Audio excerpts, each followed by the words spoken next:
What is going on, guys? It's MODDEDWARFARE here. Welcome back to another PS4 tutorial. So once again here we're revisiting the revert method for the PS4, showing you guys how to revert to your previously installed firmware on your PS4. Now this is possible because there's two firmwares installed on your PS4 at the same time. There's one in your inactive slot and one in your active slot. Your active slot is the current firmware version you're booting into, but whenever you update your firmware, the new firmware update gets installed to the inactive slot, and then that slot becomes the active slot, leaving the previously installed firmware still there in your inactive slot. And what we can do is we can back up the data from our Nor chip on our motherboard and our Syscon chip, and basically patch it to switch the active slot over to what was previously the inactive slot so that you can reboot into your previously installed firmware. And that's essentially how this works. And once you do this, you'll have a backup that you can use to restore to that firmware version at any point in the future. So I'm also going to show you guys how you can wire this up as a permanent hardware mod so that you can keep updating and reverting multiple times on the fly, as many times as you want. But you can still, of course, follow this if you are just going to be doing this once to revert and then remove the chip and all of the wires afterwards. That is also perfectly valid as well. Now, there are some Syscon chips that are not actually compatible with the revert method. It's the Renesas chips that are compatible. So what you need to do is check your Syscon chip and make sure it has the A0 and then a number and then -COL. If it has that written on it, then that means you have a compatible Syscon chip. Also, do not confuse the Syscon chip for a very similar chip that's on the motherboard that usually has Renesas written on it, which I think is for like the Wi-Fi and Bluetooth chip. So that's unrelated, but they are very similar chips. So make sure you correctly identify your Syscon chip, which has the, the A0 number and then -COL on it. As long as you have that written on your Syscon chip, then that means you have a compatible chip to do the revert. Okay, so why would you want to do this? Well, if you're on, say, 9.03 or 9.04, there's a good chance that your previously installed firmware was 9.00 or older, allowing you to revert back to a jailbreakable firmware to access the jailbreak. If you're already on a jailbreakable firmware, you can do this to update to the latest firmware to access PSN, and then revert back to your jailbreakable firmware again when you want to access the jailbreak, so you can go back and forth between the jailbreakable firmware and the latest firmware. And of course, if you're on a higher firmware like 10.50, for example, if you're waiting for a jailbreak on that older firmware, then of course you can slot switch to revert to your previously installed firmware to get to a slightly older firmware like 10.01, and then you'll have a backup you can use to restore to that firmware, allowing you to update to the latest firmware to enjoy PSN and the latest games in the meantime until a jailbreak comes out for the firmware that you can revert to, and then you can restore that backup to access that jailbreak. So quite a few reasons there why you might want to do this. As you can clearly see, I am on 10.70 right now. You can see the MAC address there. I can also confirm that I'm connected to PSN by checking PS Plus, and you can see PS Plus is loading, showing that I am indeed connected to PSN right now, which of course means I can play games online, like today's sponsor, World of Warships Legends. World of Warships Legends is a massive free-to-play naval combat game that puts you at the helm of history's most iconic warships, recreated in stunning detail and accuracy. Bring them to bear against your enemies in epic 9v9 battles with over 8 million players that have joined the game since its launch. Controls have been built with consoles in mind to get you up and sailing in no time. However, if you want to truly master the game, you'll have to think strategically. Use destroyers to sneak up on your enemies and unleash a barrage of torpedoes. Aircraft carriers can launch planes to support your fleet and gather intelligence, while battleships pack some serious firepower but take some time to reload. There's so much content to explore with over 400 ships from 11 different nations, 20 plus maps, and over 100 commanders with frequent content updates, bringing new ships, missions, and upgrades. Play from the comfort of your living room on PS4, PS5, Xbox One, and Series consoles. And if you sign up using my link in the video description and use my bonus code before September 30th, you'll receive a day of premium account access, a fall big crate, 5 Type 4 camouflages, and 5 common credit and battle boosters. So click my link in the description below and start sinking ships in World of Warships Legends today. Okay, so now let's dive into some of the equipment that you're going to need here. So we need a precision soldering iron, and we're also going to need some solder, of course. And I would also recommend, although it's not required, but I would recommend obviously having flux and some isopropyl alcohol to clean the flux off the board, as well as preferably some kind of wick or desolder bead to remove solder. Definitely recommend that. In terms of the wires, if you're not doing this as a permanent mod, then I would recommend using some magnet wire or jumper wire, which is this very thin copper wire with an enamel coating on it. That's going to be the easiest because some of these solder points are really, really small. So you want some really, really thin wire to make it easier to solder to it.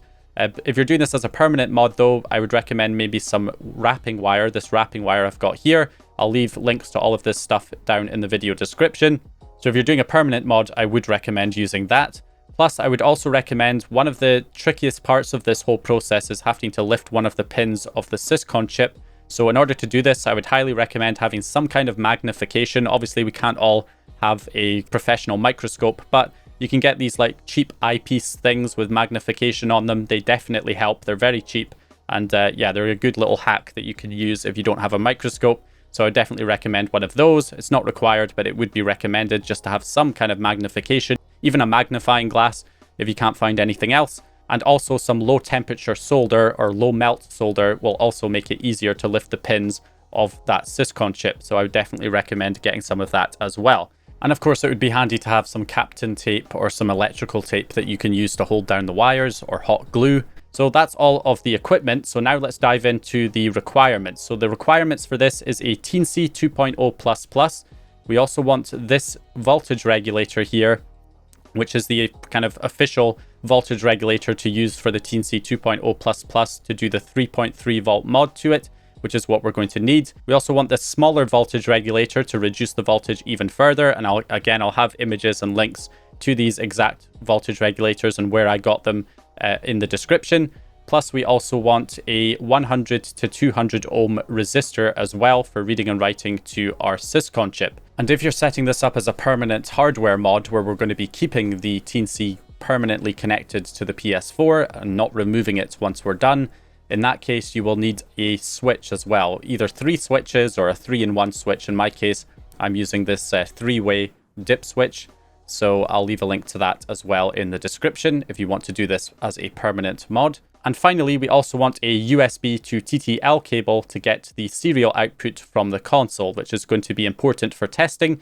So you also want to grab yourself one of those. So again, all the links for this stuff will be down in the video description. We're using a Teensy 2.0++ because we can modify it to read and write to the Nor chip in circuit and to the Syscon chip in circuit as well. So for the permanent mod, I would definitely recommend this because you can use the same device to read and write to both chips. Okay, so now we need to get the Teensy 2.0++ prepared. So firstly, you want to add some solder to the following pads. You want to add some solder to the ground pad, to the D2, D3, D4, and D5 pads, as well as B6, B4, B3, B2, B1, and B0. So add some solder to those pads.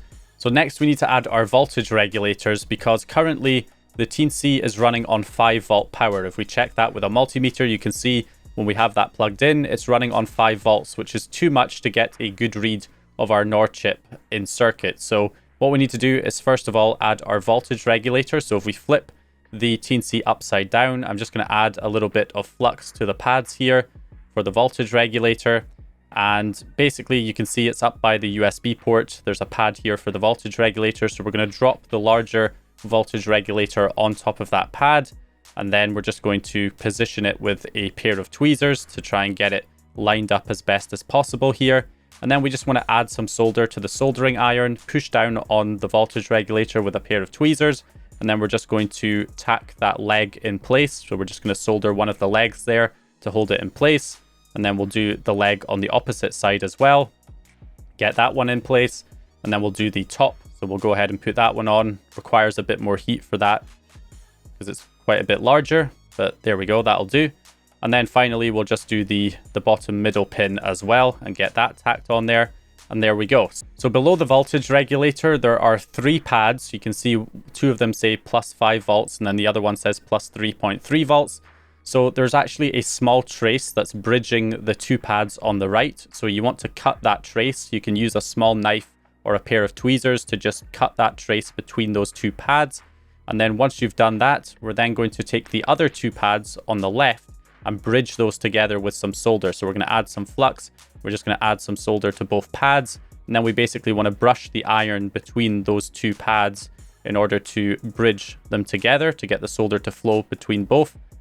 So we'll just add a bit more there. Requires a little bit more, but there we go. They're now bridged.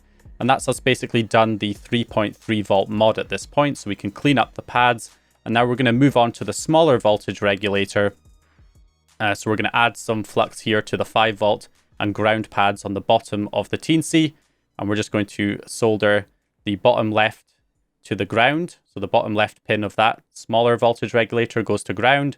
The top pin, which is the voltage in pin, that goes to the 5 volt pad, which is now a 3.3 volt pad. So we're just going to go ahead and add some solder to that one as well. And then the remaining pin that's sticking out is obviously the voltage out pin that we're going to solder our wire to. And the reason why we need this voltage regulator is because 3.3 volts is still too high to get a good read in circuit of the Nor chip. So we need to reduce the voltage even further to under 3 volts in order to be able to get a good read of our Nor chip in circuit. So that is essentially it. As you can see, this is what it looks like once it's all done. You'll have the larger voltage regulator at the top. You'll have that trace cut for the 5 volt pad, and you'll also have bridged those 2 pads for the 3.3 volts. And then you'll also have that smaller voltage regulator on the bottom of the chip as well. So now we can check to make sure that if we plug this in, we're getting the correct voltages now. So if we check any of the 5 volt pads, you can see we're now showing 3.3 volts instead of 5 volts. So the 3.3 mod's been installed successfully. And if we check the voltage out pin on the smaller voltage regulator, you can see we're getting about 2.7, 2.8 volts. So that's a low enough voltage so that it will not power up any of the other chips on the motherboard that will start communicating with the Nor chip when you're trying to read it, which is what prevents you from getting a good read of your Nor. So that's low enough that it will just power the Nor chip and we'll be able to get a good read of our Nor chip, which is what we want. So that's all set up correctly. So all we need to do now is add our 100 to 200 ohm resistor, and that goes between pad D2 and D3 for reading and writing to the Syscon. So once you add that, you basically have the Teensy 2.0++ all prepared and ready. So now we can go ahead and start wiring things up to the PS4 motherboard. Okay, so now we need to wire up the Teensy 2.0++ to the PS4 motherboard for reading and writing to our Nor chip and our Syscon chip. So in order to do this, you're going to need to open up the PS4 down to the motherboard. So I found a location here on the case that I can use to mount the Teensy. So I'm just going to hot glue the Teensy on there. You can use a command strip or something to stick the Teensy on somewhere on your console, especially if you're doing this as a permanent mod. If you can't find somewhere kind of within the case, you can always just put it on the outside somewhere. And then we need to check our motherboard revision, which will be written somewhere on the motherboard itself. So in my case, mine is an SAC board. So if you have an SAA board, you'll have one of these older style Nor chips on your PS4 motherboard, which has exposed legs, which is great because it means you can solder the wires from the Teensy directly to the legs of the chip. And I'll have them color coded here between the Teensy and the chip itself so that you can just match up the wires between the Teensy and the Nor chip to get things soldered up there. Now, if you have any of the newer model PS4s, then you'll have this Nor chip instead, which does not have exposed legs. So we'll need to solder the wires to some alternative points on the board. Now, most of these alternative points on the different motherboards are behind the hard drive slot. However, of course, they are slightly different between the different motherboards. So if you have an SAE board, which is one of the slim boards, then it's right below the hard drive slot, like all the way down to the bottom of the board. Behind the hard drive slot, you'll find those points right there. And I'll have them color coded with the Teensy so you can match them up right there. You can just pause on these images if you need to. We also need a voltage connection and a ground connection. So there are alternative voltage pads and ground pads as well on the board. So for the slims here, if we zoom up a little bit, you can see behind the hard drive slot, you've got an alternative ground and voltage pad right there. So if we move on to the NVA boards, which are the PS4 Pro motherboards, again, behind the hard drive slot, you can see here, we have these alternative points. Again, I'll color code them and match them with the Teensy so you can pause on there. And that is your 6 wires that you want to solder up for the NVA boards. And then we also have our alternative voltage and ground, which is kind of next to the Syscon chip on the other side of the board that you're going to want to wire up there if you have one of the NVA boards. And then, of course, if you have an SAC board like I do, then again, it's behind the hard drive slot. You've got these alternative points here, 6 of them, just like the NVA boards. So again, I'll add the color-coded diagram right there with the Teensy so you can get that soldered up. So in my case, I'm going to solder a wire to the B6, B4, B3, B2, B1, and B0 pads on my Teensy 2.0++. The B5 wire is only required if you have a older style Nor chip with the exposed legs. Any of the newer models do not require that wire, so it's not required to have B5 connected. So I've wired up all of those connections on the Teensy, and then I'm going to solder the other ends of those wires to the corresponding pads on the PS4 motherboard.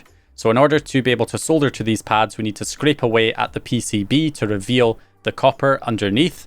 And then from there, I'm going to add some flux and then some solder to each of those points, and then just attach the wires one by one to all of those points right there. And then once that's all done, we can hold this down with some Kapton tape and then add some rubbing alcohol to clean off the flux. And once that's all done, we can add our voltage wire and our ground wire. And again, we have alternative ground and voltage pads there on the SAC boards behind the hard drive slot.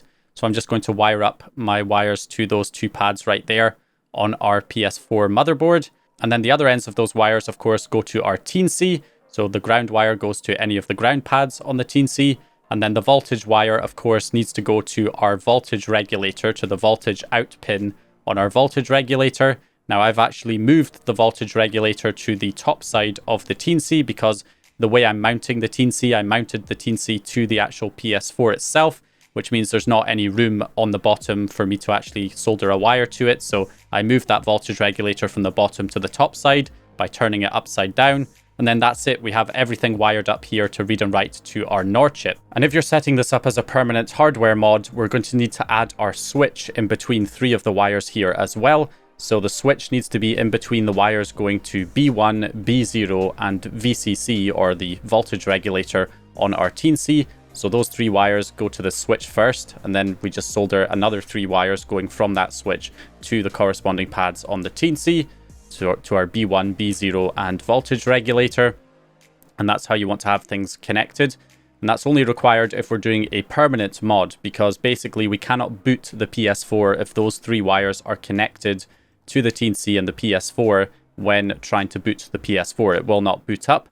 So we need to have that switch in between so we can cut those connections from those wires when we're trying to boot the PS4, and then we can turn the switch on to reconnect those wires when we want to read and write to our Nor chip and our Syscon chip. So that is how we want to have things set up. But of course, if you're not doing this as a permanent mod, you don't need the switch because we can just remove the wires once we're done anyway. Okay, so now we need to also add the wires for reading and writing to the Syscon chip now as well. So we need a wire going to the D2 pad, the D4 pad, and the D5 pad on our Teensy 2.0++.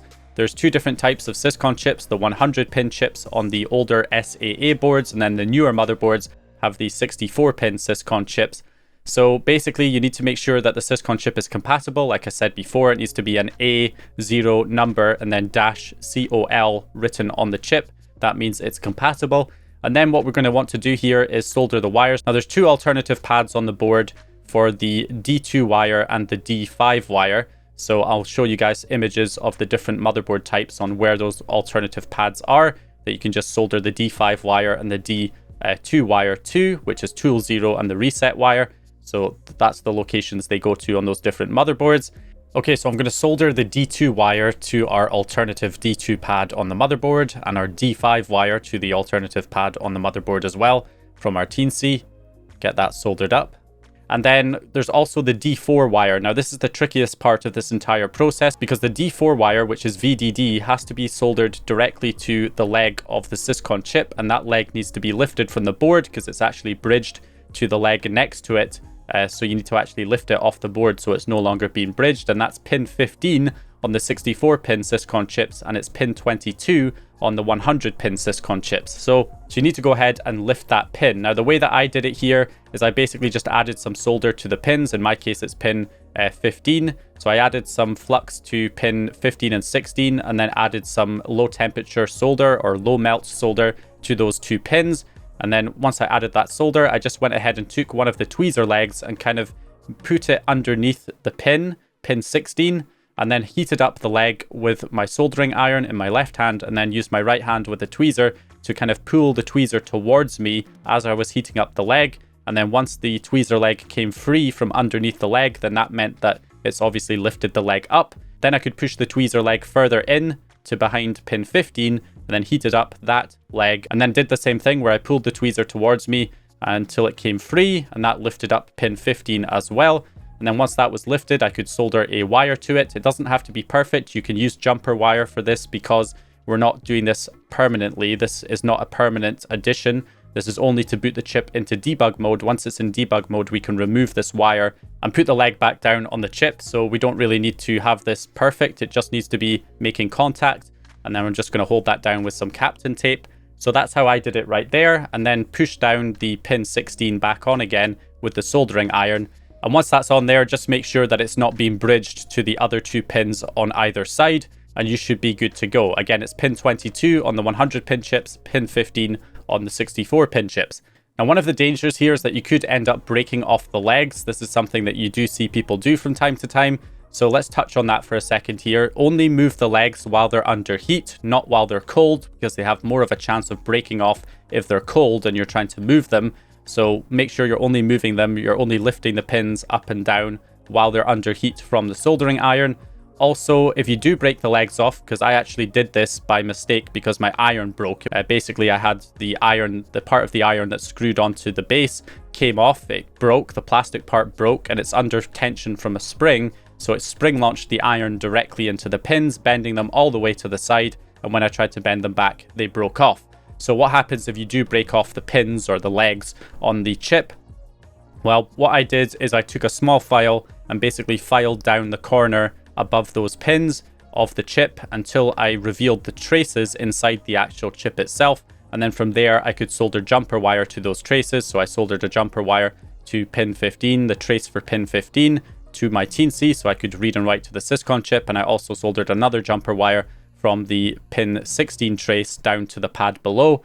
And that allowed me to get the read on the chip. And then once that was done, I was able to just move the jumper wire for pin 15 to the pad below, and we basically fixed the chip that way. Obviously, the footage of me doing it correctly there was on another motherboard. But again, as long as you're gentle and you're only moving the pins while they're under heat, it's very unlikely that you're actually going to break them off. In my case, it was an extreme circumstance where my iron broke and literally launched itself into the pins.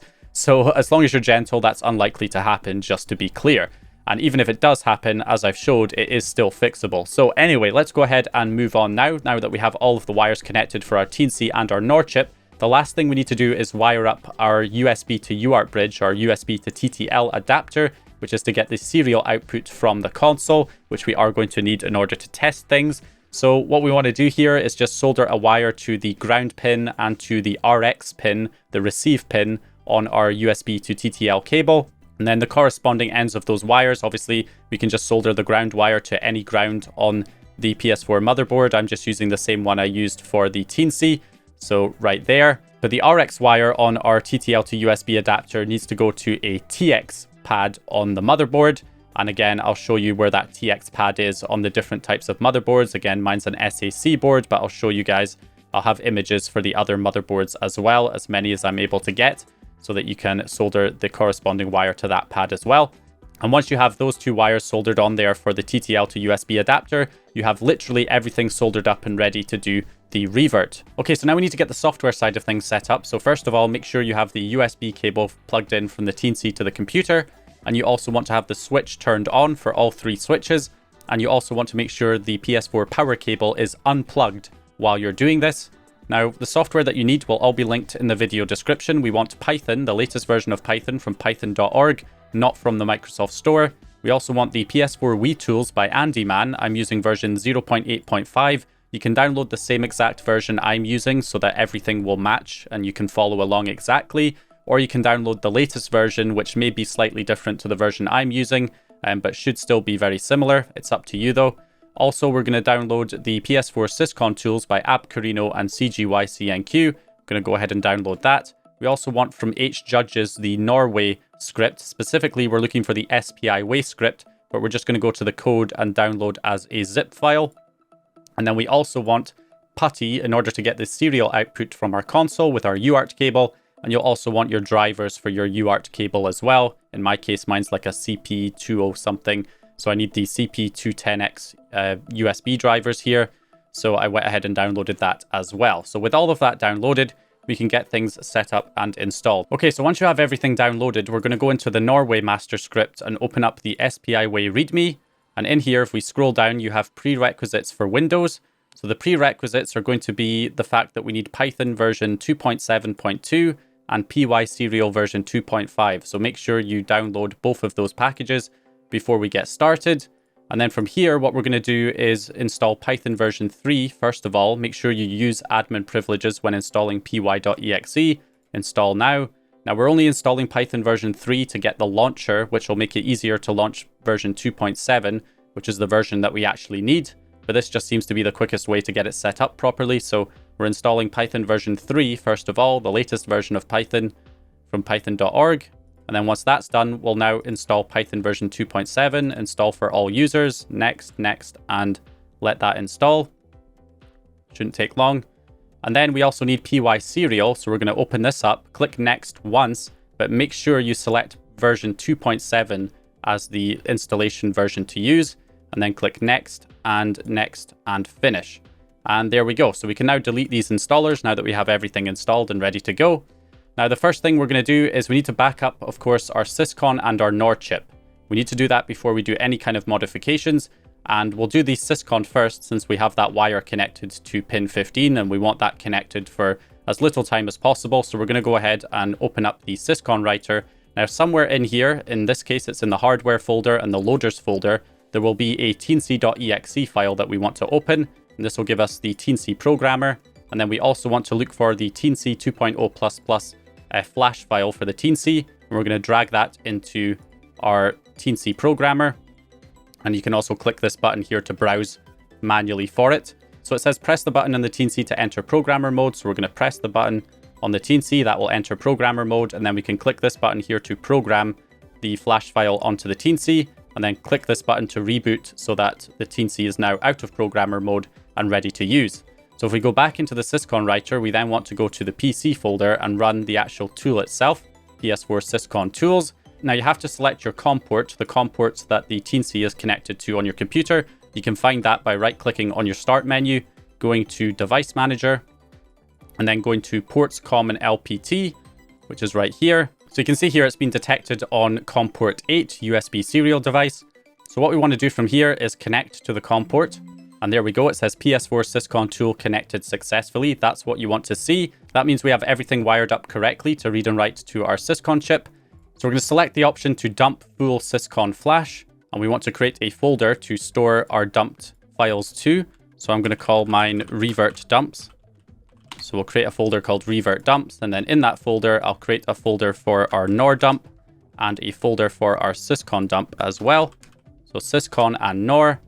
Okay, so from here, we're going to browse for that folder. So we're just going to click on the 3 dots here to browse. And we'll go to our Revert dumps folder and go to our Syscon folder. And we'll call the file Syscon and then hit save. And we want to take 2 dumps here so that it will compare them to make sure they are the same, to verify that we have good dumps of our Nor and that we don't have any loose wires that could cause any kind of corruption. So from here, we're going to click start and it's going to start dumping our Syscon. And all we're going to do is wait for this to complete. Again, it's going to take 2 dumps and then compare them to make sure they're the same. So if it tells us they are the same, then we should be good to go from there. Okay, here we go. Second dump is now finished and it says files are identical, which is a good sign that we have a good dump of our Syscon flash. Now, what you noticed is that when we connected to our Syscon here, it put the Syscon in debug mode. And that is important because if debug mode was enabled successfully, it means we no longer need that wire connected to pin 15 or VDD or pin 23 on our Syscon chip. We no longer need that wire connected. So you can now remove that wire from the Syscon chip and obviously use your soldering iron to push down the pin back onto the pad. Make sure pin 15 and 16 are soldered to the respective pads and make sure they're not being bridged to pin 13 and 14, which is ground. However, pin 15 and 16 or 22 and 23 should be bridged when they're actually on the board because, yeah, they are actually bridged on the motherboard, but not on the chip, which is why we have to lift the pin in the first place. So once you've got that pin back on there and you've removed the wire from the pin and you've removed the other end of the wire that goes to the D4 pad on our Teensy, we can get rid of that. We'll still be able to read and write to our Syscon now that it is in debug mode without that wire connected. So once you've done that, we're all set up and ready to now dump our Nor chip. So in order to dump our Nor chip, if we go back into our Syscon writer folder and we go back to the teensy.exe again, which is what we're after, if we go back onto this, press the button on the Teensy to enter programmer mode, and then we're going to go into the Norway master folder this time, And in here, we're going to go to SPIWay, release, and we have the SPIWay.hex file that we're going to copy in here, and we're going to program that onto the chip. So we're going to hit the program button, and then we're going to hit the button here to reboot, and then we should be good to go. Okay, so now we have the Teensy ready to read the Nor chip. So if we head into the Norway master folder here, right click and open in terminal to open up a PowerShell window in this location, or you can type in CMD in the file path and press enter to open up a command prompt in the same location.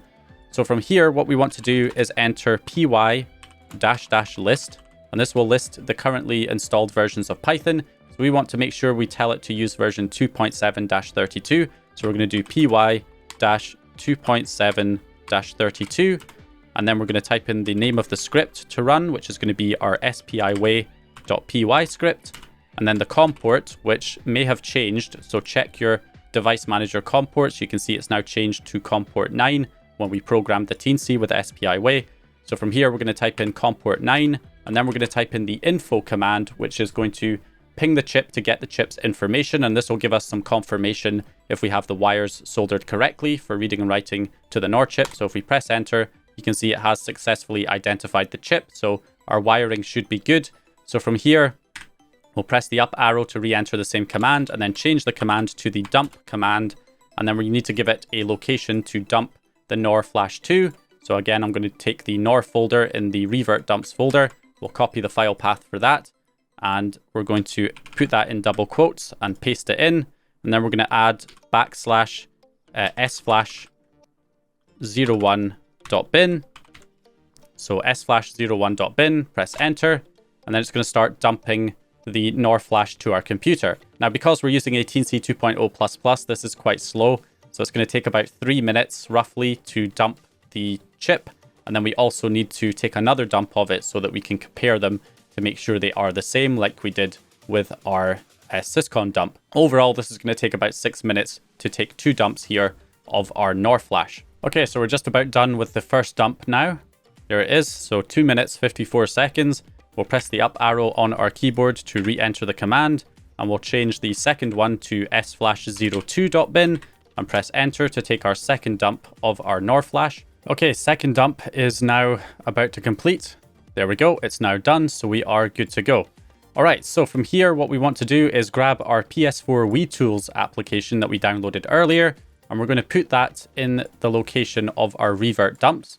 We're going to copy it in here, and then we're going to double click to launch it, and we'll just tell it to run anyway here, and we are set up. So you can see it has a file browser. First thing we're going to do is check our Nor dumps to make sure they are identical. So we're going to press 1 to enter the file browser.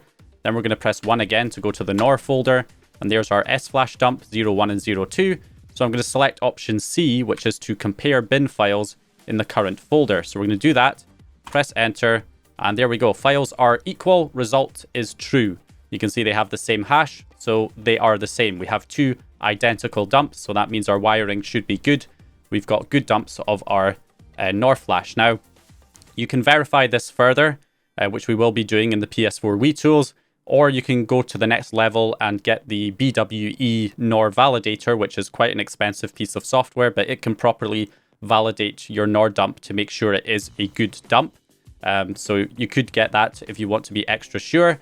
But from here, we're just going to press enter to go back. Okay, so from here, we're going to go back into our Nor folder, and we're going to select our sflash01.bin and press enter. So we get the Nor dump info, and this is another way that you can check to see if you have a good dump of your Nor chip. You know, if all of this information is loaded and it is correct, like the MAC address, for example, if all of that information is being loaded, then that's a good sign that you have a good dump of your Nor flash. So we should be good here. Now, one of the things you want to note down is your SKU model. So you can see mine is a CUH-1216B. So once you've got that information, what we're going to do is press option 1 for flags, UART, RNG, memtest, etc. Press enter.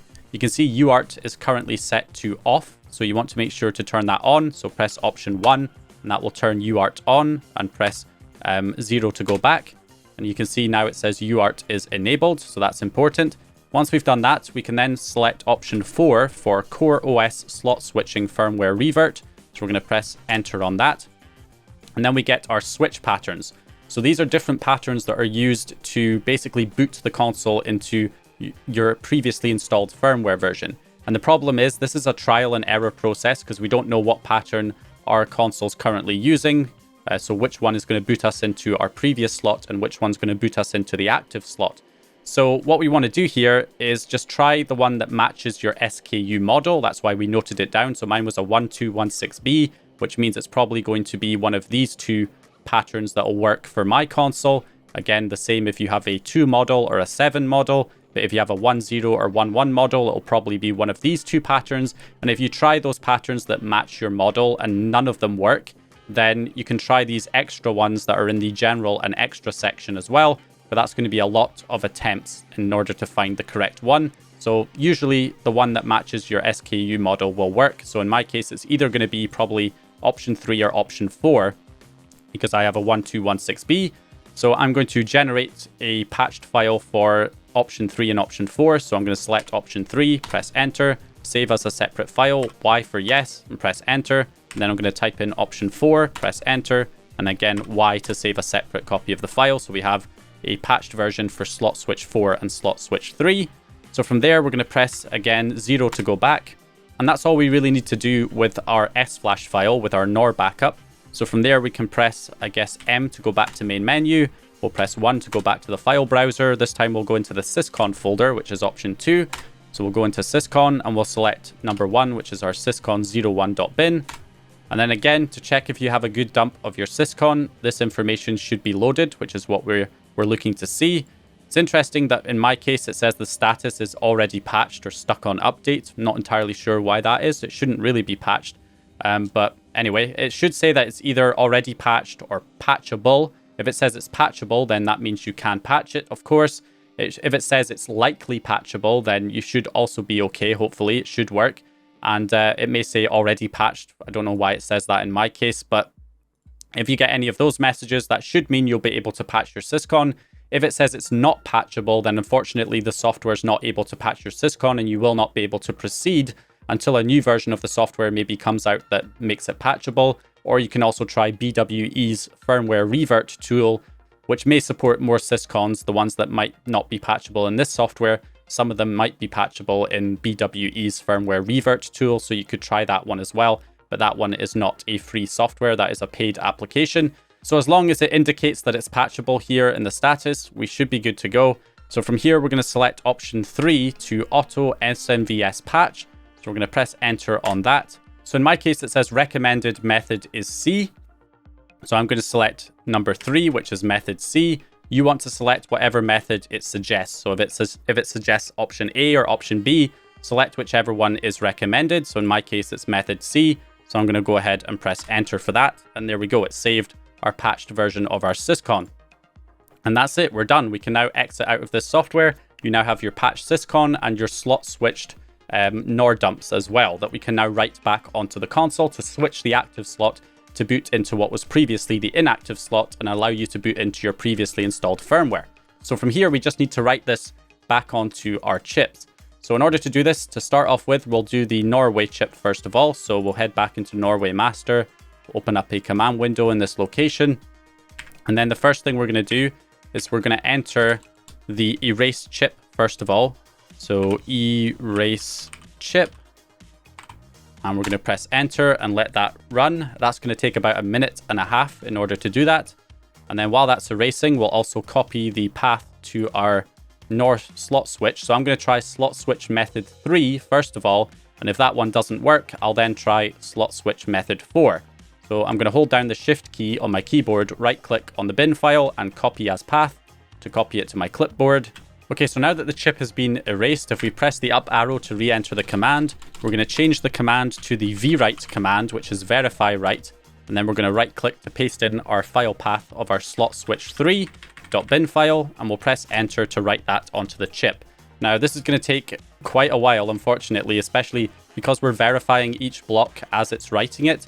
It means we will not have to dump the Nor flash afterwards to compare it with the one we wrote to make sure they're the same. This is basically doing that as it's writing it. So we should be good as long as this writes without any issues, then we shouldn't need to, compare it or anything like that. We should be good.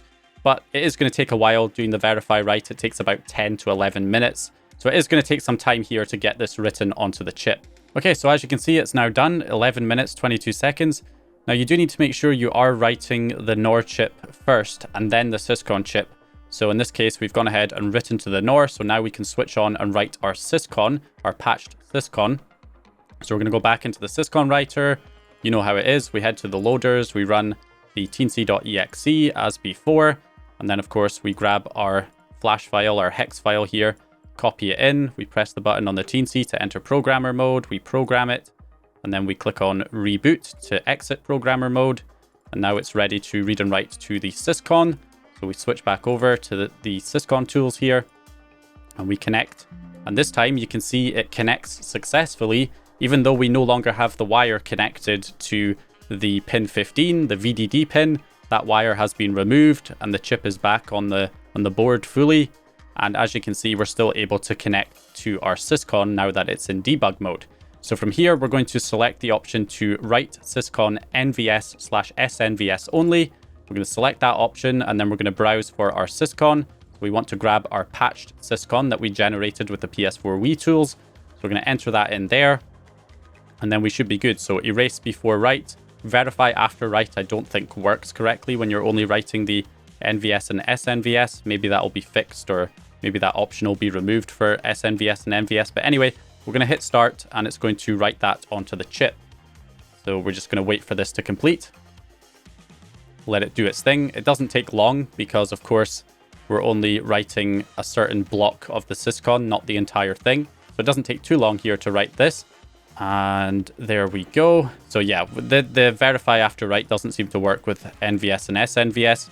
So obviously you could take another dump once you've done this and compare it to the one that we wrote on here. Compare it with patch.c.bin to make sure they're the same. But, you know, we can test by just starting up the console anyway. So that's what I'm going to do here. We're going to disconnect and we should be ready to go. So, okay, so now we're ready to actually test the console to see if it's going to try and boot us into the previously inactive slot. So what we're going to do here is, first of all, unplug the Teensy from the computer. So unplug the USB cable from the Teensy, flick the switch off on all three switches if again you're doing this as a permanent hardware mod.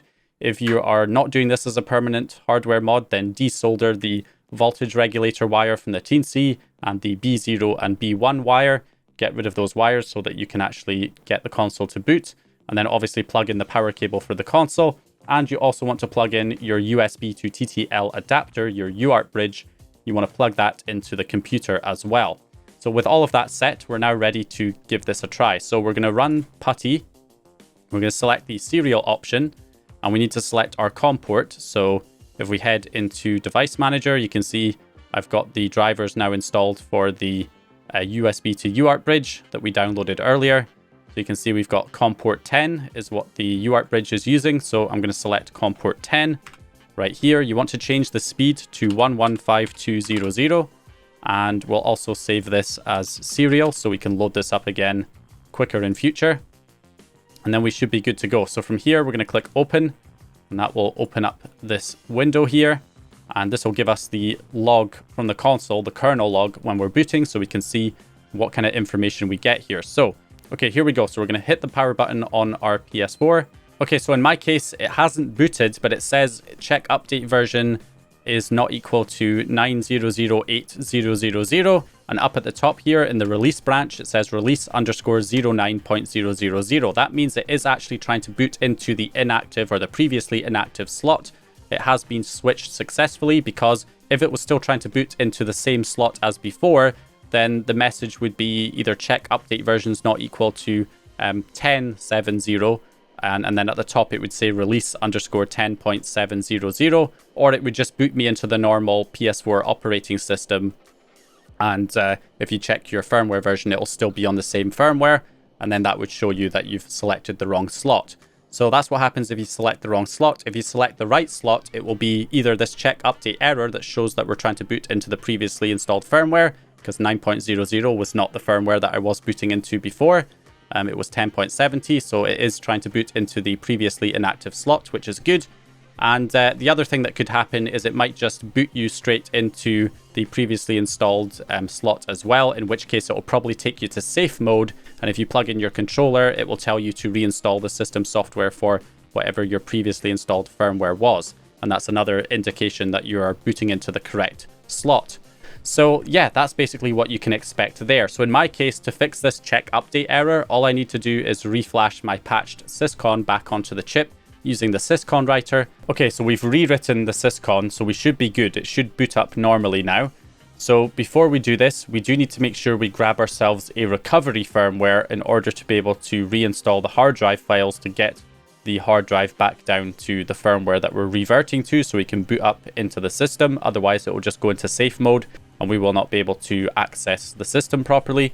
So that is what we need to do. So we need to find a recovery firmware. Now, there's two ways of doing this really, because if you do it this way, where you're basically overwriting the hard drive files with the recovery firmware, what's going to happen is you're going to lose all the data that was on the hard drive from when it was on 10.70. You know, none of that stuff is going to work. So another solution would be to get a second hard drive, a 5400 RPM laptop drive or a SATA SSD, take out the hard drive that's currently in the PS4 that still has the 10.70 files on it, and swap it out with the new hard drive that has no files on it yet. And then you can basically install the recovery firmware on that drive, which will then, you know, install all the hard drive files that you need. And you'll still have a backup with the other hard drive of all the files when it was on 10.70, so that if you go back to 10.70 at some point in the future, you can put that other hard drive back in and still have all of your stuff. So that's one option. In my case, I don't really care about the stuff that's on the hard drive right now. So I'm just going to go ahead and install the recovery firmware on the existing drive to get it back down to the previously installed firmware. So in order to do this, we need to install a recovery firmware, not a retail firmware. So there's two sites I tend to go to download the firmwares. There's darksoftware.xyz here, and there's also this website here that you can go to. If you go to PS4 firmwares, you go to the recovery firmware section. So you have to scroll down past official firmwares to recovery firmwares. And in my case, I'm looking for firmware 900. So I would just go ahead and download this one here. That one's pretty slow. Or there's this one here, Dark Software Recovery Firmwares. And then we look for 9.00 for me, which is going to be this one right here. So it's up to you which one you want to use, but go ahead and download the recovery firmware. In my case, it's going to be for 9.00. From there, we want to put that on a USB drive. So I have a USB drive right here. The USB drive needs to be formatted in exFAT format in order for this to work, or FAT32. And we're going to right click and go to new folder and create a folder called PS4 in uppercase characters. And then inside that folder, we're going to create another folder called update, also in uppercase characters, and copy the recovery firmware into that folder. So we copy the recovery firmware inside, and then we rename the recovery firmware. So it's just called PS4 update.pup. So PS4 update.pup. Again, make sure you have show file name extensions enabled so you can see the extension .pup. So it needs to be the root of the drive, then the PS4 folder, then the update folder, and then the update file inside that folder with the exact name of PS4 update.pup, all in uppercase characters. Then you should be good. So from there, we can eject the drive and plug it into our PS4. Okay, so we're going to power on the console once more. And this time you can see we're no longer getting the check update error. We're getting a lot more text showing up, which means it is actually trying to boot this time. So we'll switch over to the HDMI. And you can see here it's booted us into safe mode. And it's telling us we need to plug in our charge cable for the controller. So we'll just go ahead and do that and press the PS button on the controller once it's plugged in.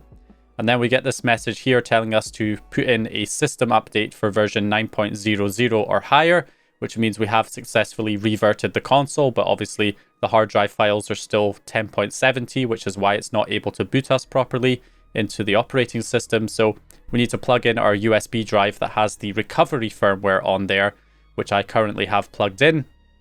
And once you got that plugged in, we can click OK and just let it search for the recovery firmware, and then it will reinstall that recovery firmware. And we should then be able to boot up into the operating system, into Orbis OS. Okay, so we have successfully booted into the operating system now. We're now on 9.00. So we're going to go ahead and check our settings. We're going to go into our system information. You can see we are on 9.00. So we have successfully reverted this console. You can check the MAC address. You can see it's the same console. we're all set up and ready. And we'll also go ahead and run the jailbreak as well to confirm that that works. And the important thing to note now is because I've set this up permanently, you know, obviously I don't know if you've set this up permanently or if you're just doing this temporarily and removing the Teensy and all the wires afterwards. Obviously at this point you can remove the Teensy and all of the wires once you've successfully reverted. But the important thing is, if you're doing this permanently and you're setting this up as a permanent hardware mod like I've done, then the advantage of this is because we've now reverted back to 9.00 or whatever firmware you were able to revert to, you have a backup of your S-Flash and your Nor from 9.00 or whatever firmware you reverted to.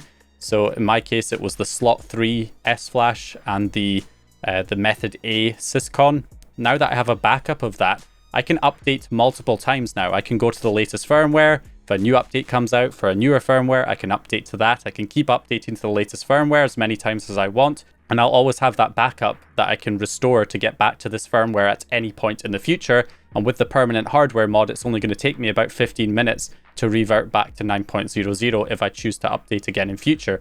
So yeah, this is something really awesome that you can set up. And obviously not everybody's going to be able to revert from the latest firmware to 9.00, a jailbreakable firmware. However, even if you're, say, you went from, I don't know, 9.60 to 10.70 and you were only able to revert back to 9.60, which isn't a jailbreakable firmware yet, well, at least you have a backup now on 9.60 that you can use to restore to that firmware at any point, which means you can keep updating to the latest firmware now to enjoy, you know, access to PSN until a jailbreak does come out for 9.60, and then you can revert back to that firmware. So there's still some pretty big advantages here, even if you're not able to revert to a jailbreakable firmware right now. So anyway, I hope you guys enjoyed this video or found the information useful. This took a really long time. As you can see, we have the jailbreak up and running now. And yeah, this is a big video. It took a long time, so I would really appreciate a like and subscribe if you haven't already. And I'll hopefully see you guys in the next video.